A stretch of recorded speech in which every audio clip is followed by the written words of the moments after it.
Chapter 4. The nervous system.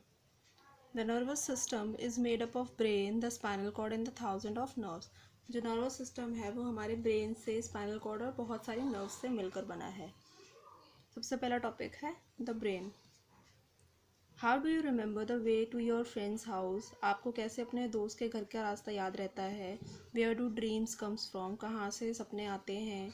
Why do your eyes blink? आपकी आंखें क्यों झपकती हैं? Your brain is in charge of all these activities. जो आपका brain है वो इन सब का इंचार्ज है, वही ये सब चीज़ें कंट्रोल करता है. The brain is the control center of the nervous system. जो brain है वो कंट्रोल सेंटर है, यानी कि सबसे ज़्यादा कंट्रोल कौन करता है? हमारा ब्रेन कंट्रोल करता है इन सभी चीज़ों को. It has 3 major parts. इसके 3 हिस्से होते हैं, cerebrum, cerebellum and brain stem. Each of these parts work together. ये तीनों ही पार्ट एक साथ काम करते हैं. सबसे पहले है cerebrum. Cerebrum is the biggest part of the brain. Cerebrum हमारे ब्रेन का सबसे बड़ा पार्ट है. It is the thinking part of the brain and control the voluntary muscles. ये हमारे ब्रेन का थिंकिंग पार्ट है, मीन्स इसी पार्ट के थ्रू हम सोचते हैं किसी चीज़ के बारे में. एंड हमारी वॉलंटरी मसल्स को भी यही कंट्रोल करता है. वॉलंटरी मसल्स क्या होती हैं? The ones that move when you want them to. ये ऐसे पार्ट्स को कंट्रोल करता है जिन पार्ट्स को हम अपने अकॉर्डिंग मूव कर पाते हैं, यानी कि जैसे हमारे हैंड्स हैं, हम अपने अकॉर्डिंग उसको मूव कर सकते हैं जैसे भी चाहते हैं. हम लिखना चाहते हैं तो हम उसको लिख पाते हैं. कैसे? हम, क्योंकि ये हमारी वॉलंटरी मसल्स है जो सेरेब्रम कंट्रोल करता है. When you are thinking hard, जब आप बहुत ज़्यादा सोच रहे होते हैं, you are using your cerebrum. उस वक्त पर आप क्या यूज़ करते हैं? अपना cerebrum part. Your memory lives in cerebrum. आपकी जितनी भी पुरानी यादें हैं वो सब कहाँ होती हैं? cerebrum में. The cerebrum controls our ability to think. तो हमारा जो cerebrum है वो क्या कंट्रोल करता है? हमारी सोचने की शक्ति को, किसी चीज़ को लर्न करने के लिए, किसी चीज़ को डिसाइड करने के लिए, या किसी को याद रखने के लिए, ड्रीम यानी सपने देखने के लिए, किसी चीज़ को फील करने के लिए कि हमें कोई अच्छा लग रहा है, कुछ बुरा लग रहा है, तो वो सब किसके थ्रू होता है? सेरेब्रम के थ्रू. It also receives and interprets information from our sense organ. ये सेंस ऑर्गन से मैसेजेस लेके उनको इंटरप्रेट करता है, सोचता समझता है कि उस पर क्या रिएक्ट करना चाहिए.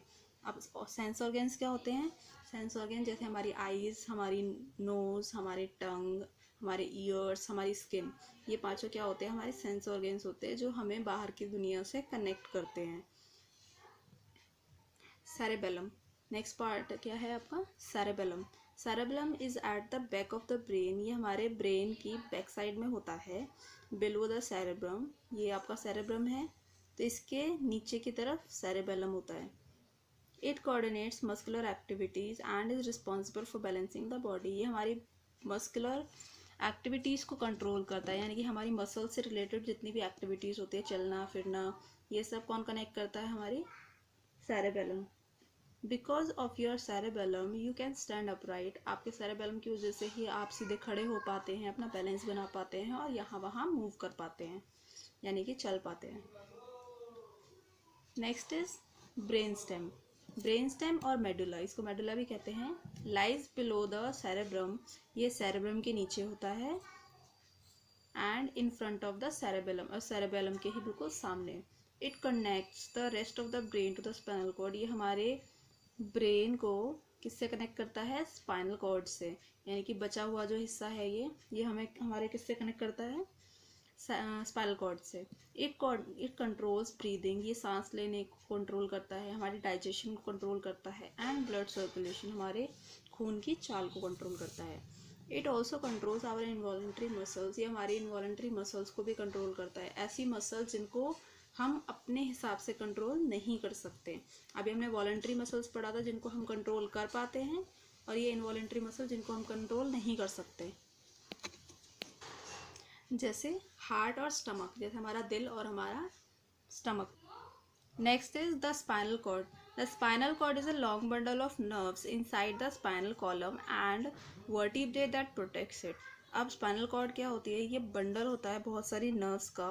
नर्व्स क्या होती है? एक तरह से आप मान सकते हैं जैसे कि बहुत सारे पाइप्स, आपने क्या देखा होगा, पाइप्स जब एक साथ हम इकट्ठे कर देते हैं तो वो क्या होता है, एक बंडल बन जाता है। उसी तरह से नर्व्स जो होती है, बहुत सारी ऐसी इसी तरह की कुछ पाइप्स होती हैं जिनको जो बहुत सारी एक साथ जारी होती हैं। तो ये क्या होती हैं, ये स्पाइनल कॉर्ड होती है जो कि किससे प्रोटेक्टेड है, वर्टिब्रे से। वर्टिब्रे क्या होती है, ये हमारी जो बैकबोन है इसे वर्टिब्रे कहते हैं। तो इसके अंदर ये प्रोटेक्टेड होती है। It is about 43 centimetre long in adult women, ये औरतों के अंदर 43 सेंटीमीटर लंबी होती है, और 25 centimetre long in adult main, और आदमियों के अंदर ये 25 सेंटीमीटर लॉन्ग होती है। The vertebral column is a collection of bones. Vertebral column क्या है, बहुत सारी बोन्स का एक कलेक्शन है जिसे बैकबोन कहते हैं।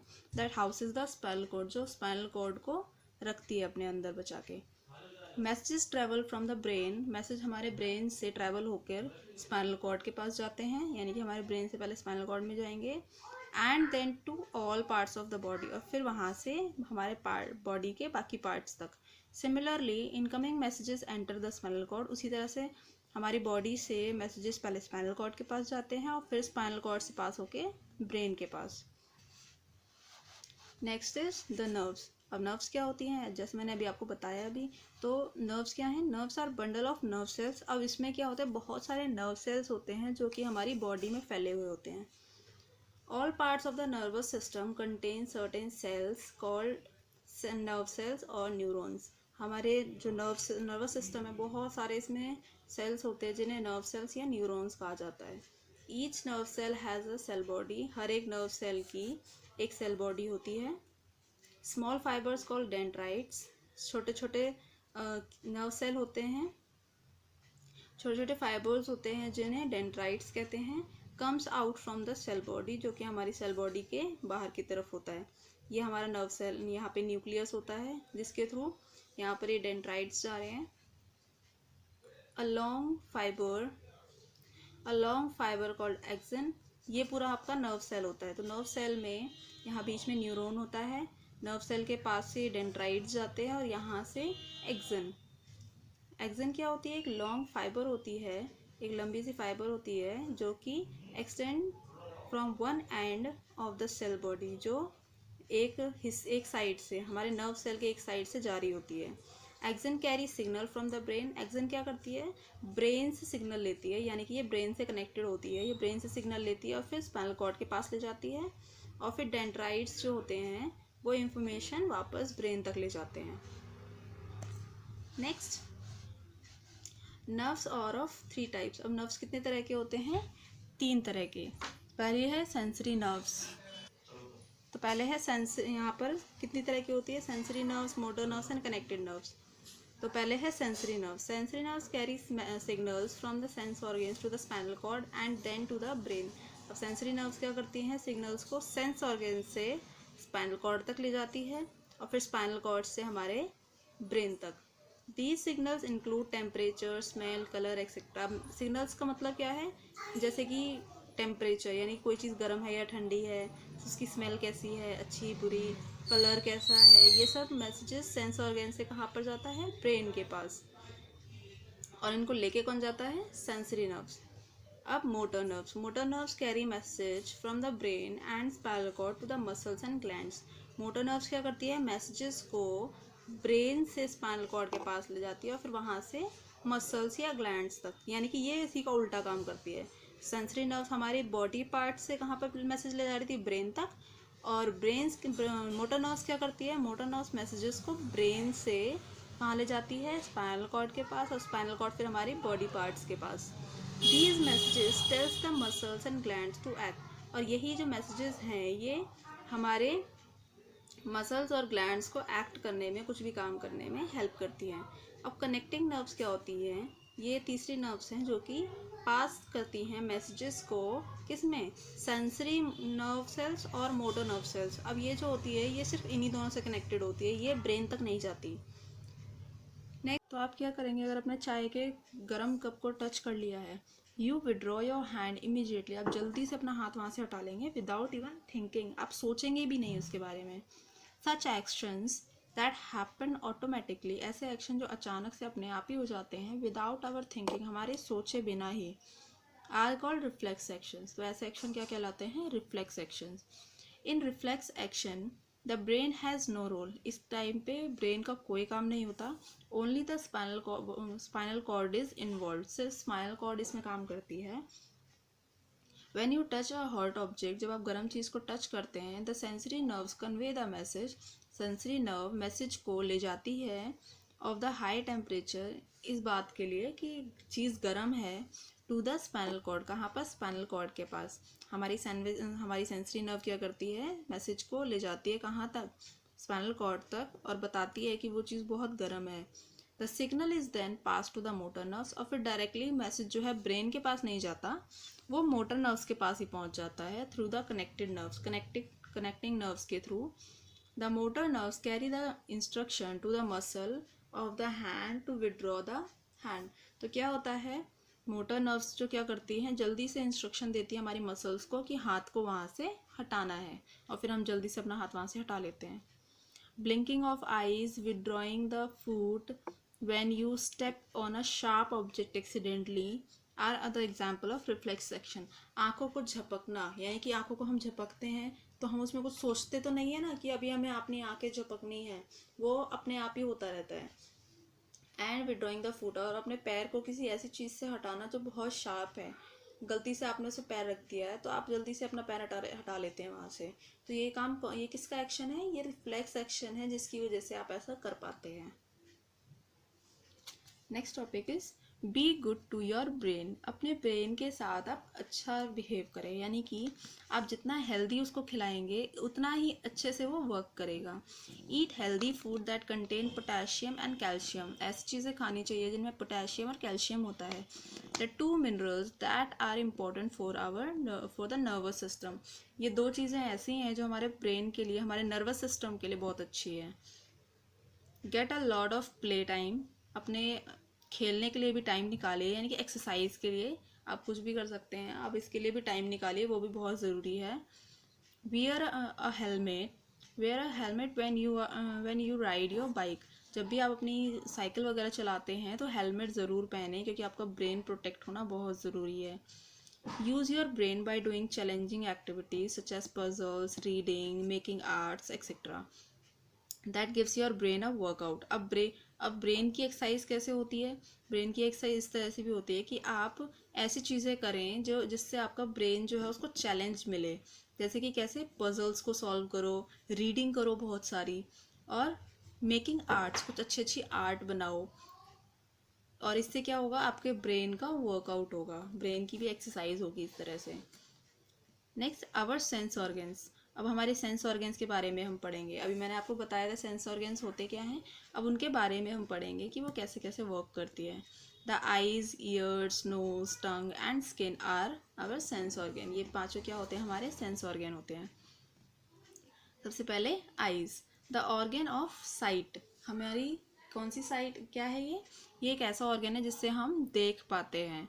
We see through our eyes. It helps us to get information about activities going on in the world around us. ये ऐसी इंफॉर्मेशन को हमें दिखाती है जो कि बाहर की दुनिया में क्या चल रहा है। The eyelids and the eyelashes protect them from dust. हमारी eyelids जो हमारी ऊपर की जो स्किन होती है जो बार बार बंद होती है, वो क्या होती है, आईलिड्स होती है। एंड आईलैशेस, जो उसके ऊपर हेयर होते हैं, वो आईलैशेस होते हैं, जो कि हमें किससे बचाते हैं, डस्ट से, यानी कि डस्ट हमारी आईज में ना चली जाए तो क्या होता है, हमारी आंखें अपने आप झपकती हैं, तो हम अपनी आंखों को बंद कर लेते हैं ताकि मिट्टी हमारी आंखों में ना जाए। The black spot in the centre of I is called the प्यूपिल। तो और जो ब्लैक स्पॉट होता है हमारे आँख के बिल्कुल बीच में, वो क्या होता है, pupil. Light enters our eyes through pupil, तो हमारी आंखों के अंदर जो भी रोशनी जाती है, मीन्स हमें बाहर की जो भी चीज़ें नज़र आती है, वो किसकी वजह से होती है, सबसे ज़्यादा प्यूपिल की वजह से। जो भी रोशनी है वो सबसे पहले कहाँ जाती है, प्यूपिल में। The colour circle around the pupil is called the iris, और उसके आसपास का जो हिस्सा होता है जो कलर्ड होता है, किसी का ब्राउन होता है, किसी का ब्लू होता है, किसी के ब्लैक होता है, वो क्या होती है, वो आइरिस होती है। The amount of light that passes through the pupil is controlled by the iris. अब हमारी आँख में कितनी रोशनी जानी चाहिए ये कौन कंट्रोल करता है? हमारी आइरिस कंट्रोल करती है। यानी कि अगर मान लीजिए आप अंधेरे कमरे में, अगर आप बाहर हैं, मानिए अगर आप बाहर है, बाहर बहुत तेज़ रोशनी होती है, तो हमारी आइरिस क्या होती है, वो सिकुड़ जाती है और हमारी प्यूपिल को बताती है कि लाइट थोड़ी कम जानी चाहिए। और वहीं आप एक अंधेरे कमरे में चले जाओ अचानक से, तो आपकी आइरिस जो है वो खुल के बड़ी हो जाती है, फैल जाती है। क्यों? ताकि उसको पता चले कि अंदर क्या है, उसको नज़र नहीं आता तो वो रोशनी और ज़्यादा लेने की कोशिश करती है ताकि उसको अच्छे से नज़र आ जाए। और आपने देखा भी होगा थोड़ी देर बाद आपको कुछ कुछ नज़र आने लगता है। वो किसकी वजह से होता है? क्योंकि आइरिस जितनी लाइट चाहिए उतनी लाइट ले लेता है, जिससे प्यूपिल को रोशनी मिलती है और वो देख पाता है। The amount of light that passes through the pupil is controlled by the iris.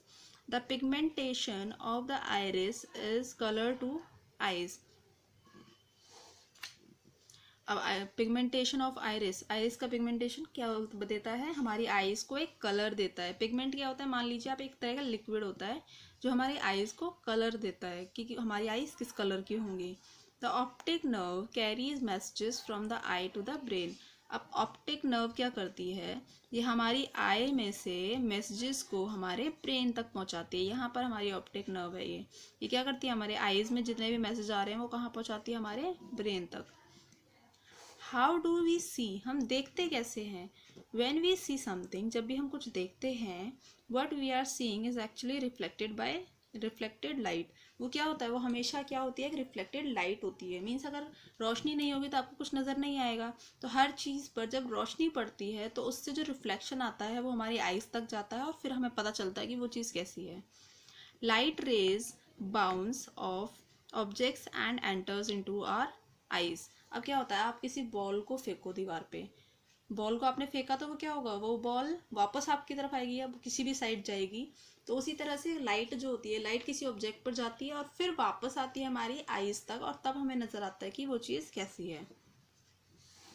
Next, protection of eyes. अब देखो हमारी आइज जो है वो हमारे लिए कितनी इंपॉर्टेंट है, तो उनको प्रोटेक्ट करना भी बहुत ज़रूरी है, उनकी केयर करना भी बहुत ज़रूरी है। क्लीन योर आइज रेगुलरली, अपने आइज को रोज साफ करना चाहिए।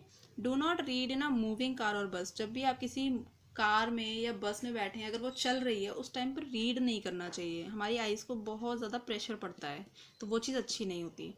Do not read in dim और वेरी ब्राइट लाइट, बहुत कम रोशनी में या बहुत ज़्यादा रोशनी में पढ़ाई नहीं करनी चाहिए। जैसे मैंने आपको अभी बताया, आइरिस क्या होती है? हमारी सिकुड़ जाती है या बहुत ज़्यादा खुलती है, तो वो किस वजह से? लाइट की वजह से। तो हमारी आइज़ पर प्रेशर पड़ेगा, तो वो अच्छी चीज़ नहीं है हमारी आइज़ के लिए। Do not watch television for long, ज़्यादा टाइम तक टीवी नहीं देखनी चाहिए, बहुत हार्मफुल होती है हमारी आइज़ के लिए। And sit at least 6 feet away from it, और कम से कम 6 फीट की दूरी बनाकर टीवी से बैठना चाहिए। बिल्कुल चिपक कर नहीं देखना चाहिए टीवी को, वो भी हमारी आइज़ के लिए बहुत ज़्यादा हार्मफुल होती है। Do not rub your eyes with dirty hand, अगर आपके हाथ बहुत गंदे हैं तो आप आँखों को टच नहीं करेंगे, क्योंकि वो हार्मफुल होगा हमारी आइज़ के लिए। और हमारी आइज़ तो बहुत इंपॉर्टेंट है, तो उसको गंदी चीज़ों से, गंदे हाथों से तो नहीं टच करना चाहिए। Next topic is years, the organ of hearing. अब ये कौन सा ऑर्गन है? हमारे सुनने के लिए। We hear through our ears, हम अपने कानों से सुनते हैं। Our ears take vibrations and turn them into something our brain can understand. अब हमारी ईयर्स क्या करते हैं? वो वाइब्रेशंस को एक ऐसी लैंग्वेज में चेंज कर देते हैं जो हमारा ब्रेन समझ पाए। An ear has 3 major parts, हमारे ईयर के 3 मेजर पार्ट्स होते हैं, outer ear, middle ear and internal ear, यानी कि बाहर का हिस्सा, बीच में हिस्सा और फिर अंदर की तरफ। तो सबसे पहले हम पढ़ेंगे external ear. External ear consist of the pinna, auditory canal and ear drum. अब यहाँ पर क्या होता है? ये 3 चीज़ें होती हैं। The sound waves collected by pinna, pinna क्या करता है? हमारे साउंड्स को, बाहर से सारे साउंड्स को कलेक्ट करता है। Travel through the auditory canal, अब ये क्या होता है? ये हमारा पिन्ना है जिसके थ्रू मैसेज कलेक्ट होता है, फिर वो ऑडिटरी नर्व्स, ऑडिटरी कैनाल में जाता है और फिर स्ट्राइक द ईयर ड्रम, और फिर ईयर ड्रम को स्ट्राइक करता है, यानी कि उसको टच करता है जाके। The middle ear is filled with air and has 3 bones in it, और जो हमारा मिडल ईयर होता है वो खाली होता है और उसमें 3 बोन्स होती हैं। It transferred sounds from the air to fluid inside the internal ear, फिर वहाँ से क्या होता है? साउंड जो हैं इंटरनल ईयर में जाते हैं।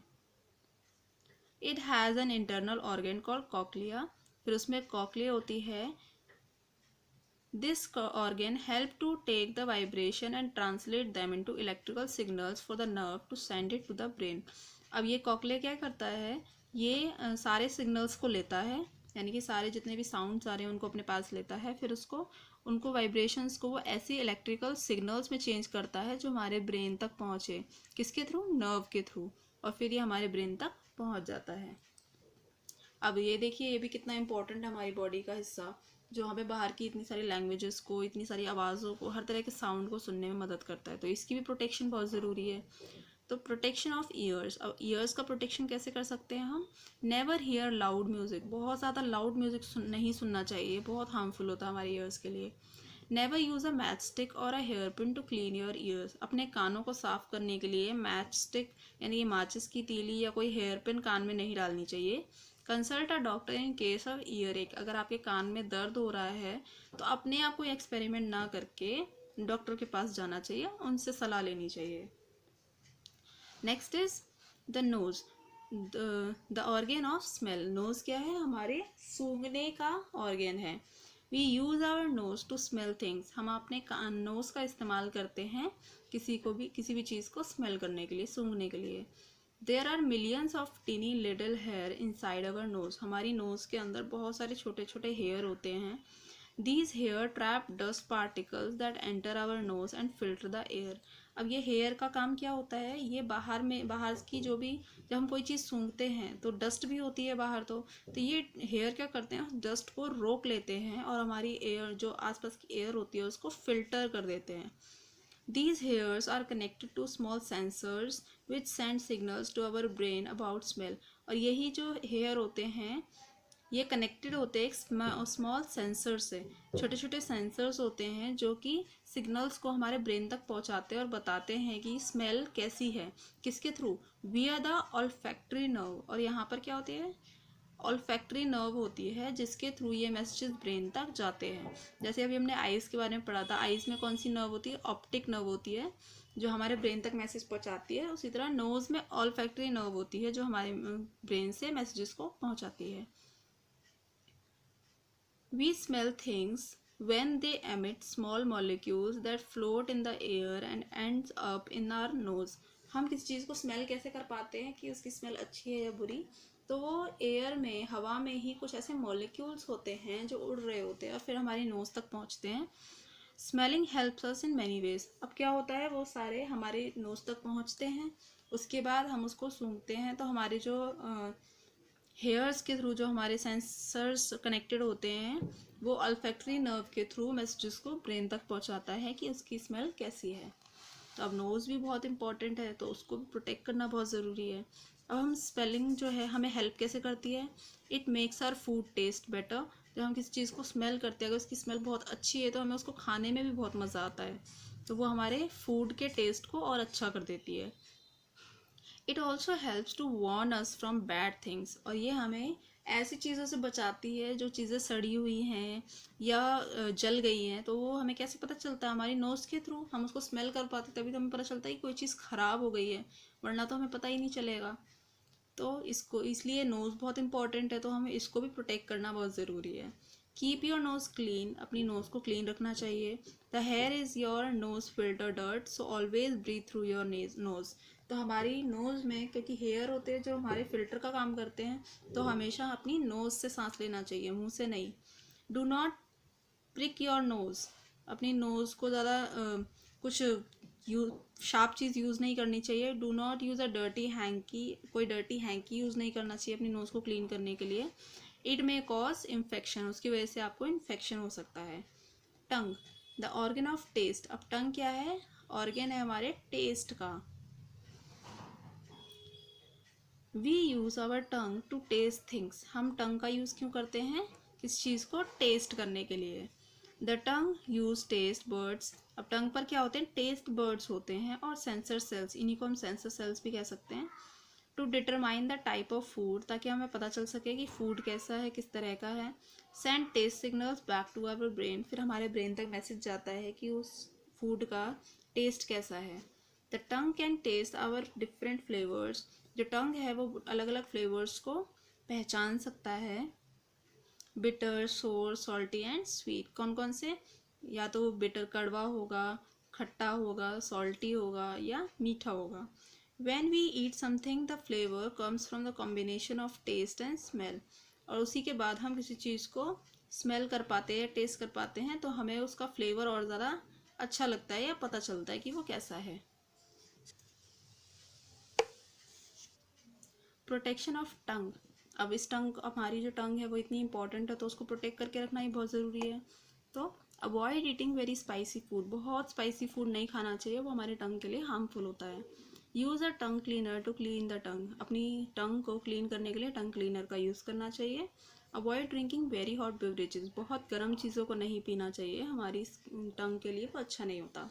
यानी कि बहुत गर्म गर्म चाय नहीं पीनी, गर्म दूध नहीं पीना बहुत ज़्यादा, जिससे हमारी टंग जल सकती है और वो सही नहीं है।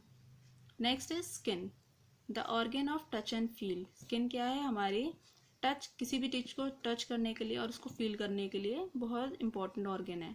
The skin is an organ of touch and feel, it covers our entire body. ये हमारी पूरी बॉडी पे होती है स्किन। इट ऑब्जर्व सनलाइट, ये सनलाइट को ऑब्जर्व करती है, सूरज की रोशनी को ऑब्जर्व करती है। For vitamin D and heat, ताकि उसको विटामिन डी मिले और हीट मिले। यानी कि सूरज की रोशनी से हमें विटामिन डी मिलता है, वो बहुत इंपॉर्टेंट होता है हमारी स्किन के लिए। It protects our internal organs from germs and dirt. ये हमारे इंटरनल ऑर्गन्स यानी कि हमारे जो अंदर की तरफ ऑर्गन होते हैं, इनको प्रोटेक्ट करके रखता है। किससे? जर्म्स और डर्ट से।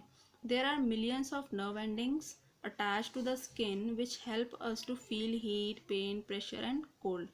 अब बहुत सारे नर्व्स एंडिंग्स होते हैं जो कि हमारी स्किन से अटैच्ड होते हैं, जो कि हमें किसी भी चीज़ को फील करने में कि वो कुछ गर्म है, किसी से दर्द हो रहा है, प्रेशर बढ़ रहा है या कोई चीज़ ठंडी है।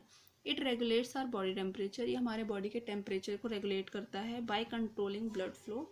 ब्लड फ्लो को कंट्रोल करके और पसीने को कंट्रोल करके। हमारी बॉडी में अगर बहुत ज़्यादा हीट है तो वो क्या करता है? स्वेट के थ्रू उसको निकालता है। The skin has 3 primary layers. अब स्किन की 3 लेयर्स होती हैं, एपिडर्मिस, डर्मिस एंड हाइपोडर्मिस। यहाँ पे 3 लेयर्स बताइए। सबसे ऊपर होती है एपिडर्मिस, फिर बीच में होती है डर्मिस और लास्ट में होती है हाइपोडर्मिस। अब स्किन हमारे लिए इंपॉर्टेंट है तो इसको प्रोटेक्ट करना भी बहुत ज़रूरी है। The dirt and sweat should be remove from the skin regularly. अब क्या होता है, आपकी बॉडी से पसीना निकलता है तो उसको हटाना बहुत ज़रूरी है बॉडी से, वरना जर्म्स लग सकते हैं। और डर्ट, आपके जो आसपास से डर्ट आ जाती है, मिट्टी आ जाती है, वो भी लग जाती है, तो उससे क्या होगा? आपको बीमारियां हो सकती हैं। तो उन जर्म्स को हटाने के लिए, इस डर्ट और स्वेट को हटाने के लिए आपको रेगुलरली नहाना चाहिए, बात लेनी चाहिए। An antiseptic should be apply to a cut और scratch to avoid infection. Infection से बचने के लिए कोई भी अगर बॉडी पे कट या स्क्रैच है तो उस पर एंटीसेप्टिक यूज़ करना बहुत ज़रूरी है ताकि इन्फेक्शन ना हो पाए। So the chapter is completed. Please read it again for once. Okay.